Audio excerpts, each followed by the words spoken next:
are actually the victims of the dirty tricks and the perpetrators. Surely about getting rid of Keir Starmer as the leader of the Labour Party. Sure. You've spoken about. Good afternoon, Foxes Biscuits. I hope you counted the biscuits after Boris Johnson had left. Hello again. How are you? I'm good.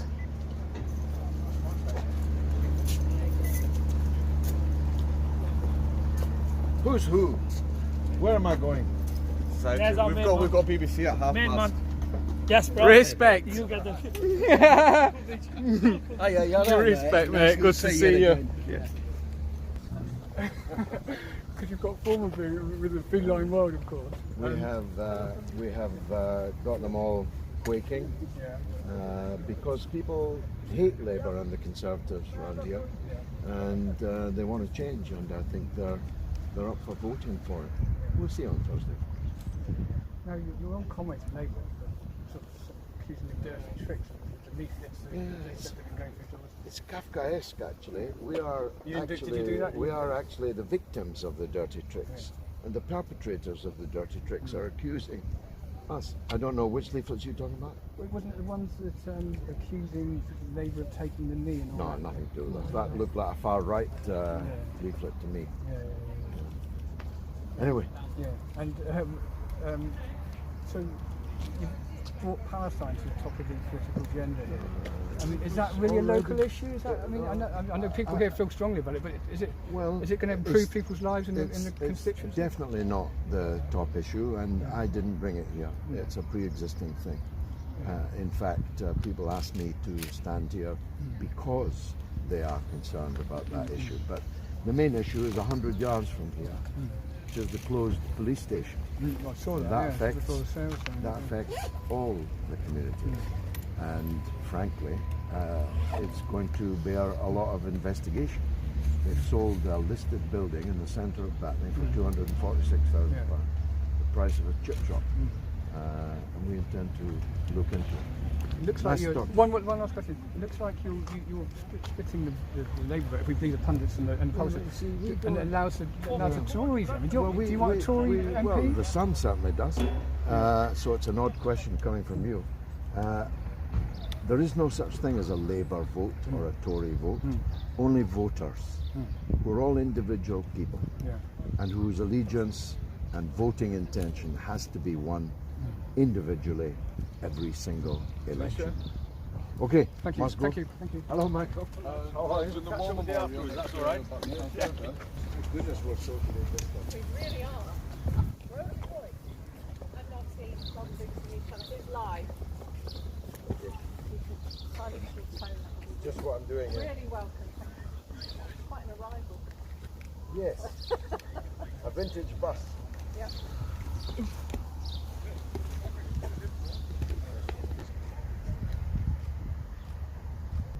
Rebecca, thank you very much. Welcome to the Batley Memorial Park. We've seen quite a few upsets recently in the by-elections that have been held in Hartlepool and Amersham and Chesham. Could be a similar sort of story on Thursday here in Batley and Spen. A seat that's been held by Labour since 1997, but they can't guarantee that they'll still be holding that seat on Friday.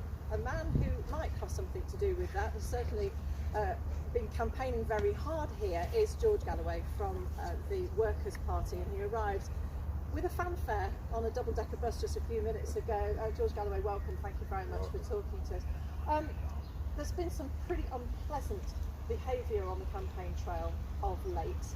Intimidation, aggressive tactics. What would you say to try and cool the temperature before the vote on Thursday? Well, everyone has to calm down. We all have to live with each other after Thursday, so that goes for everybody. But contrary to the narrative that has been spun, we are actually the victims of that dirty trick approach to politics.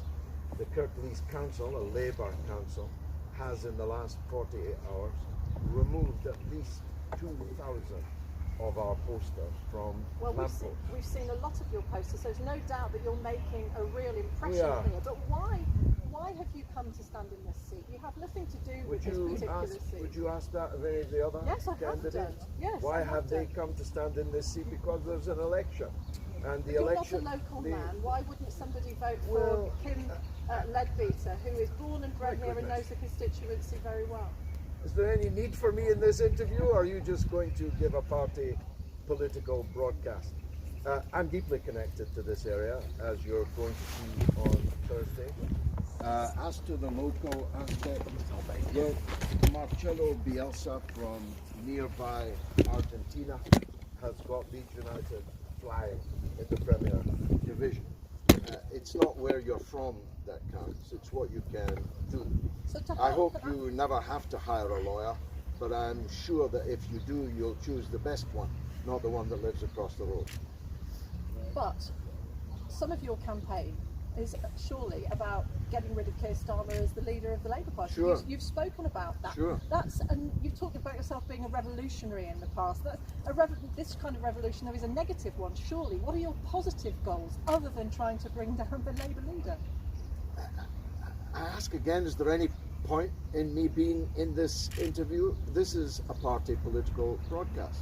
The people here have been left behind, neglected, and taken for granted. And they're going to show what they feel about that on Thursday.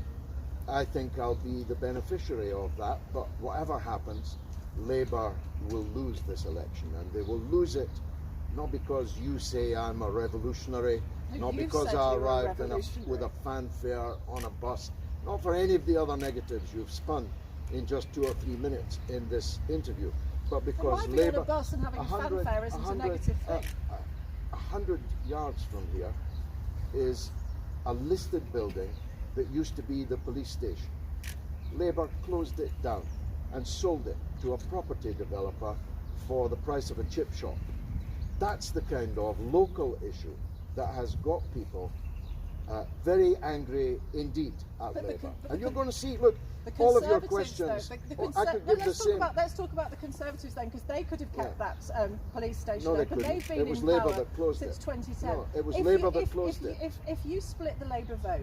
There is no you're going Labour to- vote. There are only voters. Okay, Individual voter. If you drive, Nobody if you has a drive right. a wedge through the Nobody- majority that Labour currently hold, Nobody- surely you will be handing this election to the Conservatives. Is that what you Are want? you? Is this Labour TV or is it the BBC? broadcast from the Labour Party. Is this Labour Do TV? you want? Do you?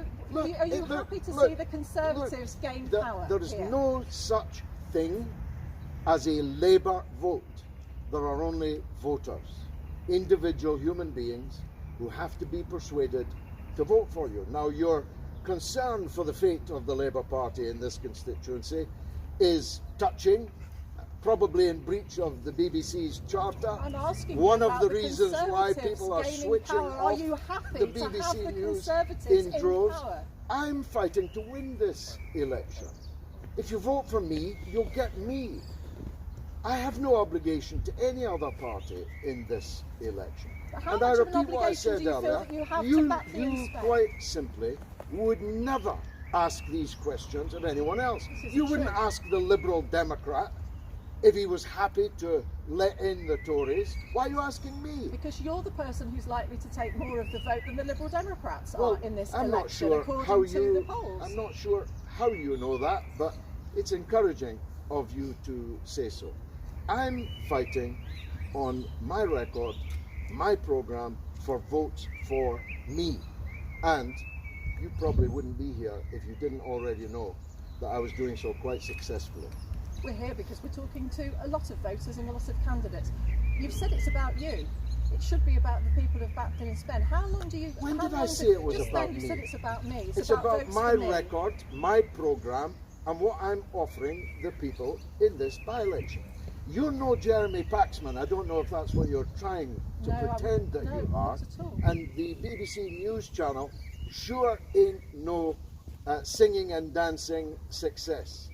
Well, I that's gave not you my true, time Mr. Galloway. to speak about the issues in this election. All you have done from the first second is attack me on behalf of the Labour Party, No, not at which all. is a I'm very asking you odd what use you're- of I'm all asking these you- 1, 2, 3, 4, 5 BBC staff. I'm It's an asking odd you- use of the I'm taxpayers' asking money. you- It's a licence fee payer, not a taxpayer. What's the difference between elections fee and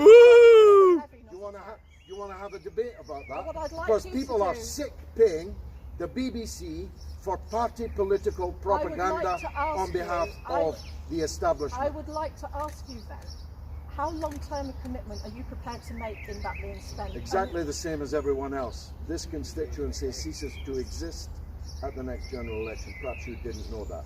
This is the last election there will ever be in the Batley and Spen constituency. That's my commitment. But the people will still have a vote for Sure someone. they will. They'll be split into different constituencies thanks to Tory gerrymandering. But I'll be, if elected, the last ever Member of Parliament for Batley and Spen. And I hope to be. I think it would be a real signature sign-off for this constituency if they told everyone they were not going to be taken for granted anymore. George Galloway on the Workers' Party, thank you very much for talking to us. I'd be lying if I said thank you back. That's okay, that's fine. Okay, you talk to us. That was George Galloway. We'll be hearing from more voters a little bit later on who they feel inclined to cast their ballot for on Thursday. As we said, there are 16 people who are candidates in this by-election in Batley and Spen. You can see that list on the BBC News website. And Rebecca, I'll hand back to you.